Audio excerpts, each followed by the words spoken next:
Kula Vinaka Fiji, and a warm welcome to Speak Your Mind on Gold FM. I'm Louise Kaunisella, and today we have a really good guest again. It's all about the recent National Forum on Women in Politics, which was held on October the 18th at the Novotel Hotel in Lami. International Idea, in consultation with one of its C3 Fiji project partners, Media Watch Group, organized this National Forum on Women in Politics in Lami recently. So we are going to be speaking to Media Watch Group Executive Director Diane Galumbongindua, as well as the Program Officer Subhash Prasad. A warm welcome to the both of you to Speak Your Mind. Naka, Luis. Okay, so we'll start off with the question of what is actually the C3 project? Thank you, Luis. The C3 project is basically a project that is funded by the European Union and is implemented by our lead partner, International Idea. So the C3 project, it is made up of 4 non-governmental organizations, NGOs, Media Watch Group being one of them. Then our second partner is Pacific Center for Peace Building, PCP. And the third one is Citizens Constitutional Forum, also known as CCF, and Dialogue Fiji. So the C3 stands for the 3 Cs, which is citizens, constitution, and consolidation. Our project basically aims to increase citizens' knowledge on their constitutional rights during the lead up to last year's elections. It has provided guidance about ways in which those rights can be exercised both before and even now after elections. This project, this C3 project, it aims to raise the level of public involvement for citizens in the democratic processes. It has also encouraged a greater participation of policy makings, accountability of the government, especially at the district level. So a little bit about C3, if you don't mind me sharing on, is the C3 partners of what I mentioned earlier. They were involved throughout the life of this project through creating forums, workshops, seminars in all parts of the countries. To name a few, as in Buleleka in Lambasa, Savu-Savu, Nosori. We even went out to Lovuhat in Lautoka, and just up until recently with the National National Forum of Women in Politics, which was just held in Lami. Yeah, so that's just a little bit of sum up of what C3 project is about. So, okay, so you mentioned that International Idea is the lead partner. Could you tell us more about this organization and its role in the C3 project?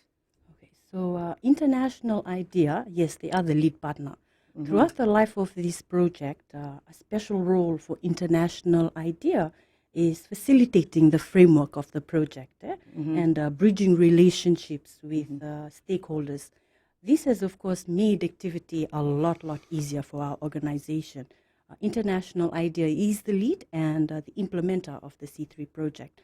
They're responsible for monitoring and the evaluation of each individual activity that our partners execute, and also the monitoring and evaluation of the whole project. They also are responsible for the reporting and and other relations to to the EU delegation, who is the main donor. Another area with International Idea, they have been facilitating relationships with key stakeholders, such as the Fijian Elections Office, the Fijian Electoral Commission, and the Fijian Parliament. And at the same time, I shall say, they've been providing technical input on international standards, practices, theory, and relevant literature. Furthermore to this, International Idea has also been providing support, and they've participated in regular coordination meetings. So this is monetary support? Yes, monetary support, and at the same time, like what I said, they've been facilitating, they've been overseeing the running of each activity, and then it leads to the whole project. Okay, so is this because why it's important? Does it have anything to do with the sustainable goals that we have? The Millennium Sustainable Goals of having like more women represent us in Yes, Parliament. definitely. Yes, there are many contributing factors to the whole project, and one of it is what we're here to discuss, which is the women participation in politics. Yes. So that was one phase of the project. I see. Women participation. Okay, so is our friend here, Subesh Prasad, going to explain anything to us from your side? Thanks, Lucy. I think director has captured very well, and I just want to highlight something on the donor aspect. As you asked, this project is funded by European Union, Right. and it has been implemented by International IDEA. So Okay. the project is funded by EU, implemented by International IDEA, and our C3 partners are the facilitators who are conducting this activity or carrying out this project down to the grassroots level. I see. That's interesting to hear that you are reaching out to the grassroots levels as well. So you mentioned quite a few places that have been quite remote. So what do you tell them when you actually go to these places? Thank you. Yeah. As far as our community workshop is concerned, it's about community education on their democratic right, on their constitutional right, and the institution for their constitutional right. So we're going down to the grassroots to raise this awareness, advocating our grassroots people, what are their democratic rights, what are their constitutional rights. And how they can take advantage of it. Exactly, and what are some of the institutions that exist in their division or in their district where they can tap in to get the assistance.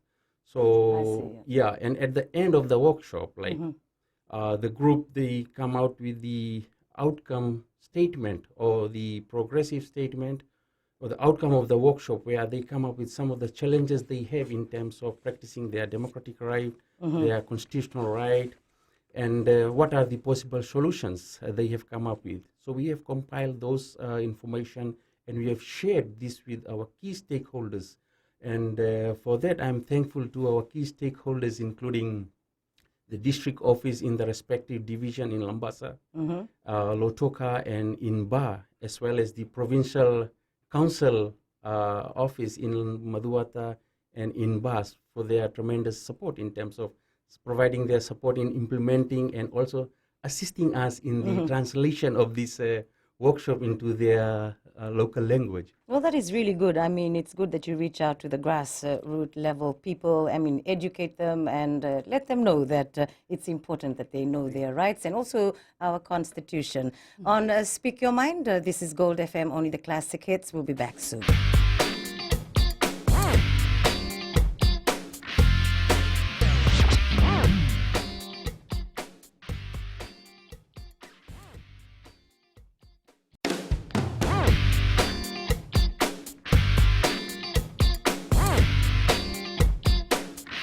Welcome back to Speak Your Mind on Gold FM, only the classic hits, and it's Louise with you. Hope you're enjoying the program, and we have been discussing with the Media Watch Group's Executive Director, Diane Galombongindua, and we also have the board chair of MWG, Luciana Senimbulu, who's joining us also now. But before we move on with further questions for Luciana, we need to know, what is the Media Watch Group and what part does your organization play in the C3 project?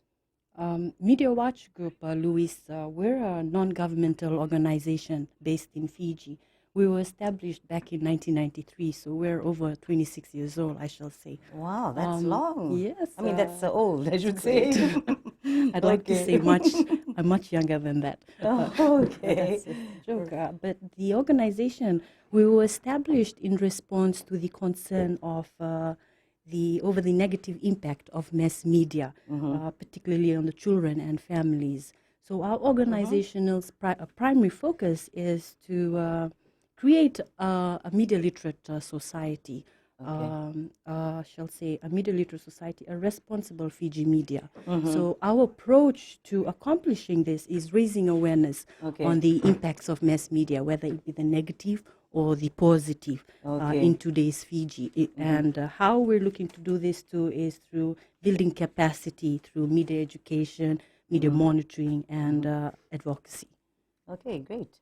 So that you basically like a watchdog, making sure that everyone is staying in the boundaries and not going over it. But within the C3 project, we've been involved in conducting civic educations, like what I mentioned earlier. Okay, so that's it for Media Watch Group. Anything else you'd like to add on to that? I'd just like to say our Facebook page is there. If anyone else wants to know more, we're accessible on Media Watch Group Facebook page. Okay, so you have a lot of members now? Or is it, how is it run? It's like you have, like obviously the Media Watch Group. Do they have a lot of members? Members as in... As a part of the Media Watch Group? Yes, people who are invited and, you know, belong to the group. Yes, we have, particularly at this moment in time, we've got 7 staff, and we've got a group of volunteers. That's part of our organization. Oh, I see. Okay, thank you very much. So now I think we'll ask Luciana something. Thank you for your company, Luciana. Thank you for coming to Speak Your Mind. Now, what is the National Forum on Women in Politics, and how long have you been running it? Thank you very much, Louise, and good afternoon to you. Yes, the National Forum on Women in Politics has been going on now for the 2nd year. The first forum was held in August last year as pre-election preparation for the election. Right. And the second one is already mentioned by director, was just held on the 18th of September. So that is the follow-up to the pre-election. So this project that we are doing, the main objective of having this this follow-up program was to ensure that the Sustainable Development Goal 5, which means gender equality, and very much aligned to SDG 16, peace, justice, and strong institutions, from the solid foundation through engagement with women as candidates, as voters, as MPs, and government officials, together with the Ministry of Women and Poverty Alleviation. Included also women communities, and very important as well, the gathering of the gender disaggregated data. That's the main focus of these follow-up after the election. All right. Yes, so the data, was that interesting? Yes, so we're still on to it because it was just held about a month ago. Yeah. So we're still on to it. Okay. Yes. All right. And the activities aligned to this project promote an understanding of very important gender-based discrimination and violence as a risk factor in the electoral process and in women's exercise of their rights generally. And also very important, the National Forum of Women in Politics was an opportunity to examine Fiji's 2018 elections and broadly analyze the results pertaining on the number of women MPs. Okay. And maybe the last point I'll just make is, therefore, this forum allows our participants to know through presentations and discussions some of the broader issues that affected the women candidates in the 2018 election. True. And this was possible as the participants comprised of the 2018 general election women candidates who were present. Some of about 2 of them are already members of the MP, such as NFP MP member Honorable Lenora Ngerengere Tambua, and SODELPA MP member Honorable Andiliti Angiwanimba Ravi, and the Hope Leader political party, Ms. Tupo Ndaunindalo, Fiji First candidate, Ms. Susana Tuilau, Unity Fiji representative, Ms. Gibson Blake, and independent candidate, Ms. Roshika Dell. So they were there to answer questions and elaborate more on the elections. Right. Oh, okay. So how long was this forum? Well, it was only for a day. Okay. And the forum included presentations, and also the panel. There were panel discussions. And also interesting to note that Mr. Muhammad Samim Yes. from the elections office was also present, and he also participated, apart from the others who were also there, the MPs and other political women. Okay, so how did you find it? Was it an eye-opener for you? What did you feel personally about this workshop that Very, very the interesting. forum, I should say? Very interesting, and we know that we are at another level, as far as a higher level, as far as the women candidates concerned, or the women in politics here in this country. So the confidence, Yes. the sharing, and so forth. And it would be very good, maybe in future workshops, the director is sitting here, if we can involve those inspiring candidates in the upcoming election to be maybe just observers in Yes. such a forum as that. Yes, very good. Thank you so Yeah. much. But we'll be back shortly on Speak Your Mind on Gold FM, only the classic hits. Do stay with us.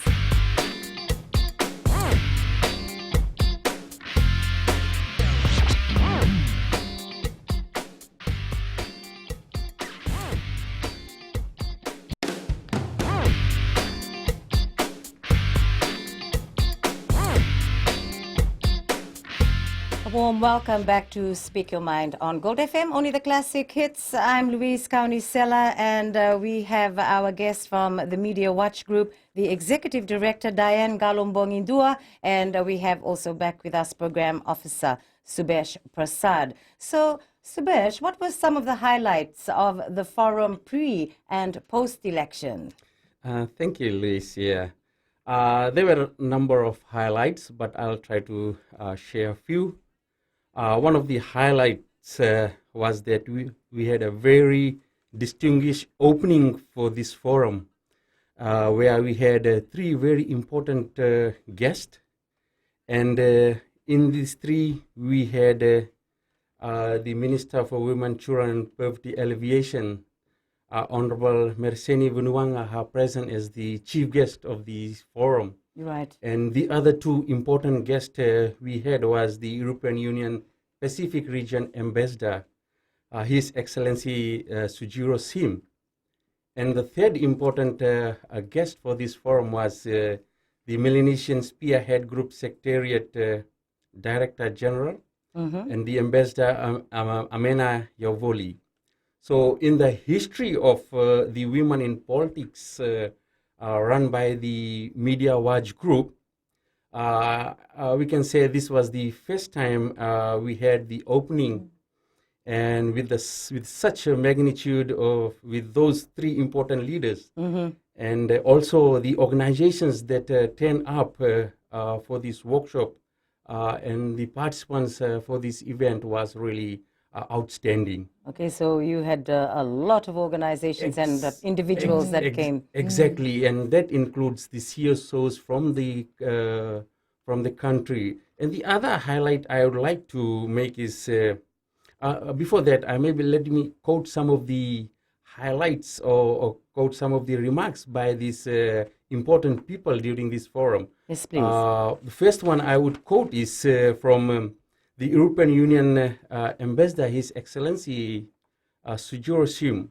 And it was really inspiring when he shared his personal experience.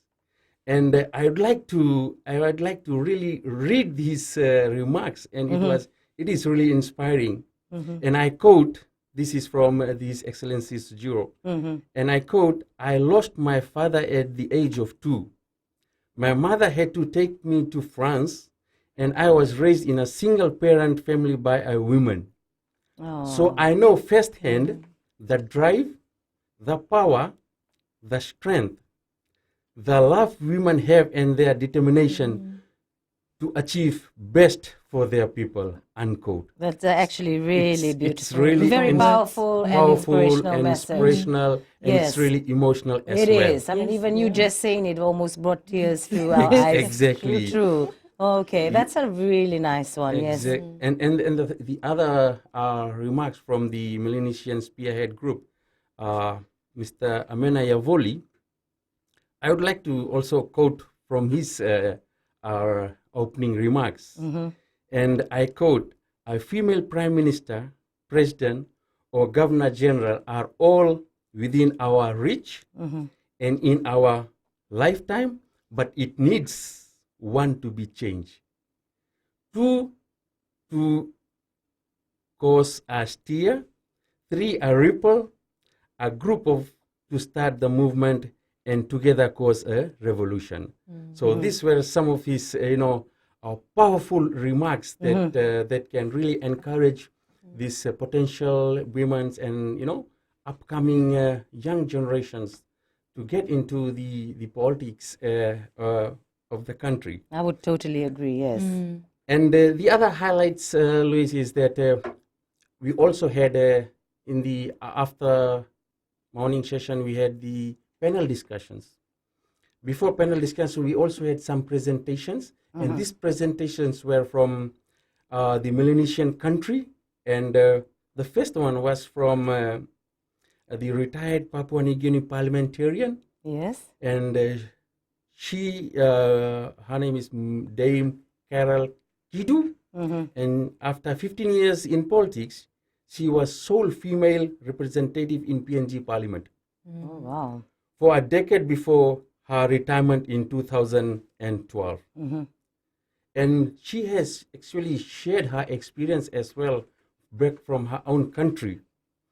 And in her experience, she said that the relationships you need to have, cultural links with the leaders and with the communities and with the tribe to campaign for the election. Okay. And the biggest challenge in her country is there are 7,000 cultures and languages. Oh, I know. So you need to have a support from this, and you need to know this culture Yes. and tribe. And imagine 7,000 is a big number. So that is one big challenge that she has come across, and it's a personal and not a political. It's not a party politics in PNG. So if you want to contest, you have to stand on your own personally. You don't have like what we have in Fiji, where we stand as a party. Right, right. So she's just in PNG, it's just like one person, And she made it. and she made it, and she was the first one to make Did it. she tell you how she made it? I think having spent a number of years, she had this good relation with the community, the municipality, the grassroots See? people,